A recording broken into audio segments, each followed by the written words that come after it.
Bonjour mesdames et messieurs, chers membres du jury, chers publics, chères contradictrices. Donc, commençons, si vous me le permettez, par enfoncer une porte ouverte. Si je vous parle du King, qui ici ignore que je parle d'Elvis Presley? Si je vous parle du roi de la pop, qui peut ici ignorer que je parle de Michael Jackson? Et bien sûr, si je parle de Queen Bee, qui ignore que je parle de Beyoncé? Je suis prête à parier que tout le monde dans cette salle connaît ces trois légendes de la musique, mais je vais quand même me permettre de vous redonner un petit contexte. Michael Jackson est né en 1958 et a connu le succès très vite, car dès 6 ans, il a rejoint les Jackson 5, un groupe très populaire qu'il a fondé avec ses frères. En 1971, il a démarré sa carrière solo, qu'il mènera à devenir une véritable icône culturelle du XXe siècle. Il devient l'artiste le plus titré de tous les temps par le Rock and Roll Hall of Fame, et 5 de ses albums solo parus de son vivant figurent parmi les albums les plus vendus au monde. Donc, il est mort en 2009, à l'âge de 50 ans, et se classe encore aujourd'hui parmi les 3 plus grands vendeurs de disques de tous les temps, derrière les Beatles et Elvis Presley. Donc Elvis Presley, en plus d'être le second plus grand vendeur de disques de tous les temps, est le king du rock and roll. C'est un chanteur, bien sûr, mais aussi un acteur, né en 1935 et mort en 1977. La renommée de ses concerts légendaires s'étend encore aujourd'hui, et il n'est pas osé d'affirmer que la foule se Presley pour aller voir Elvis. Il est une icône culturelle majeure du XXe siècle, lui aussi, et son influence est encore largement aujourd'hui. Beyoncé, quant à elle, est une chanteuse américaine, née en 1981, et elle a commencé sa carrière dans le girls band Destiny Child, dont elle était la meneuse, et ce groupe est le 3e groupe féminin ayant vendu le plus d'albums derrière les Spice Girls et TLC.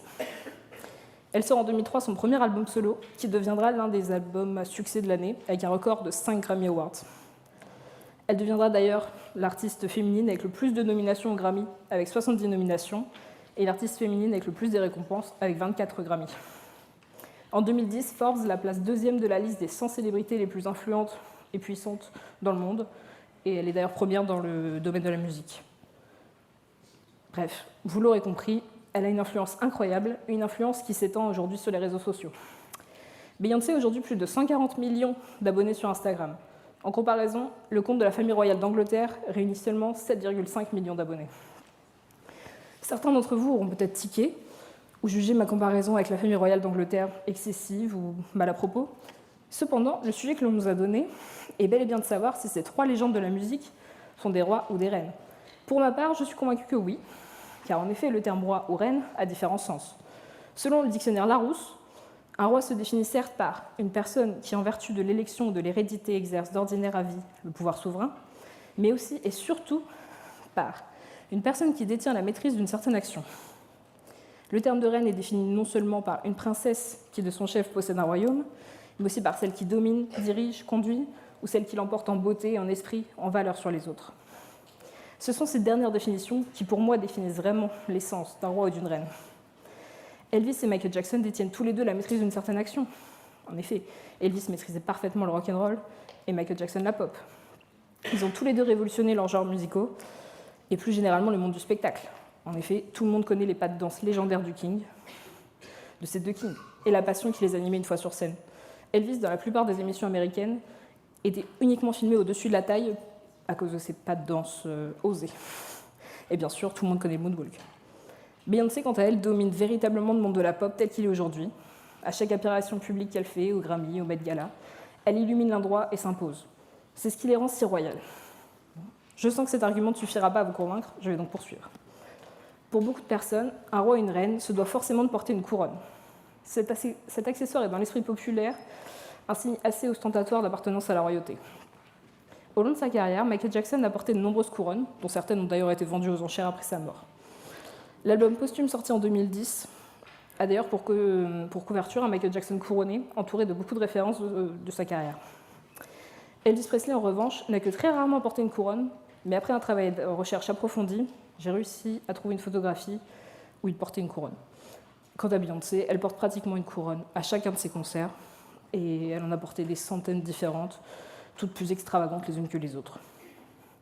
Pour les enfants, une personnalité avec une couronne est probablement un roi, une reine, ou tout du moins un membre de la royauté. Donc pour un enfant qui voit pour la première fois une image de Beyoncé, Elvis Presley ou encore Michael Jackson couronné, il est évident qu'une de ces personnes est royale. J'entends déjà ma contradictrice me dire que les enfants sont naïfs, mais il est bien connu que la vérité sort de la bouche des enfants. Évidemment, j'entends certains me dire « tout ceci est très bien, mais assez superficiel ».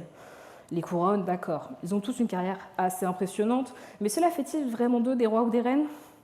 J'entends ces arguments. C'est pourquoi je vais maintenant vous parler de ce qu'ils ont fait de bien, de la profondeur de ces artistes. Vous le savez probablement déjà, mais au cours de l'histoire, les familles royales ont toujours eu un rôle caritatif plus ou moins important. Aujourd'hui encore, dans la plupart des familles royales européennes, les différents membres ont des rôles importants dans différentes organisations caritatives en tout genre, et ces trois légendes ne font pas exception. Une anecdote célèbre raconte qu'un jour, Elvis parlait avec le chauffeur de sa limousine et qu'il lui a demandé si la limousine lui appartenait à lui ou à la maison de disques. En apprenant que la limousine appartenait à la maison de disques, Elvis a simplement répondu « Maintenant, elle est à vous ». À partir de 1961, Elvis a commencé une tradition et chaque année a distribué plus de 100 000 $ à diverses associations. Michael Jackson a été lui aussi impliqué dans de très nombreuses organisations, mais sa plus grande réussite reste The Heal the World Foundation, qui avait pour une association qu'il a fondée, qui avait pour but, et a toujours pour but d'ailleurs, d'aider les enfants partout dans le monde, de stopper la faim dans le monde, d'empêcher les abus de drogue et d'alcool, et d'empêcher les violences, plus généralement sur les enfants. Cette fondation est toujours très active et elle a obtenu des résultats probants au cours des années. Beyoncé, quant à elle, a donné beaucoup d'argent à diverses associations, mais ce qu'elle préfère vraiment, c'est l'action directe, et elle cherche à inspirer son public. Et c'est une figure majeure de la lutte pour l'égalité des femmes aujourd'hui. Mais laissons Beyoncé de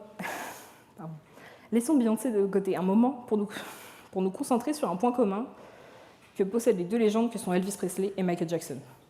Un point que nous aurons tous en commun un jour. Ils sont morts. Leurs morts ont été source de nombreuses théories complotistes, mais cela serait bien trop long à expliquer. Elvis Presley, comme tout le monde le sait, a une mort digne d'un roi, puisqu'il est mort sur le trône. Mais en réalité, un mystère plane encore autour de la cause du roi du rock, de la mort du roi du rock'n'roll. En revanche, les conséquences qu'ont eu sa mort sur le public ne sont pas mystérieuses du tout. Le 18 août 1977, 2 jours après sa mort, le corps du King a été exposé à Graceland, sa résidence, et environ entre 50 et 100 000 personnes sont venues lui rendre un dernier hommage. Le 18 et le 19,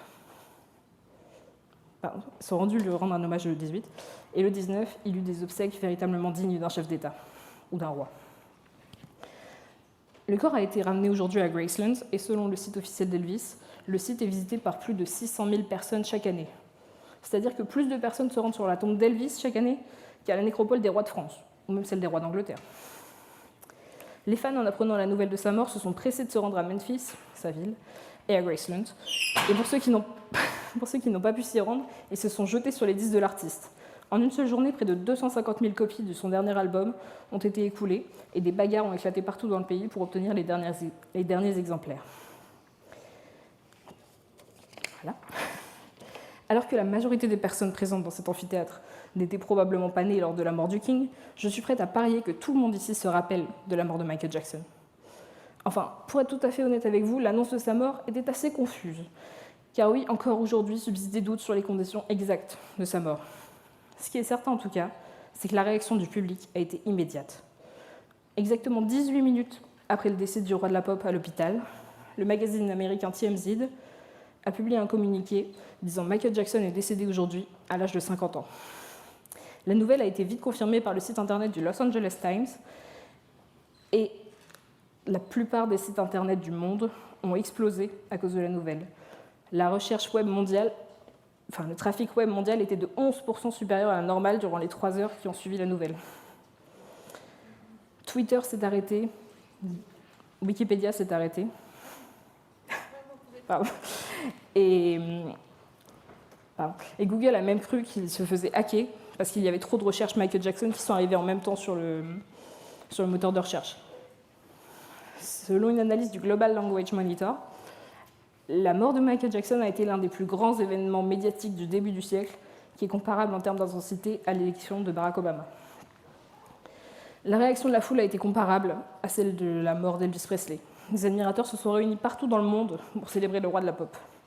De nombreux artistes lui ont rendu hommage et ses chansons sont reprises partout à travers le monde. Au 29 juin 2009, les ventes de disques totales du King, de la pop, s'était multiplié par 80. Dans l'année suivant sa mort, Jackson a généré 9 millions de ventes d'albums aux États-Unis et près de 35 millions à travers le monde. Pour revenir à Beyoncé, je ne lui souhaite évidemment pas sa mort, mais je pense que son décès provoquera encore une fois une vague médiatique. Donc, Beyoncé est aujourd'hui une icône, un modèle pour des millions de personnes, et spécialement de femmes. Son surnom Queen Bee est même devenu une expression américaine qui désigne le leader d'un groupe de filles. Elle a une grande influence mondiale, tout comme d'ailleurs Michael Jackson, qui reste une profonde inspiration pour des centaines d'artistes.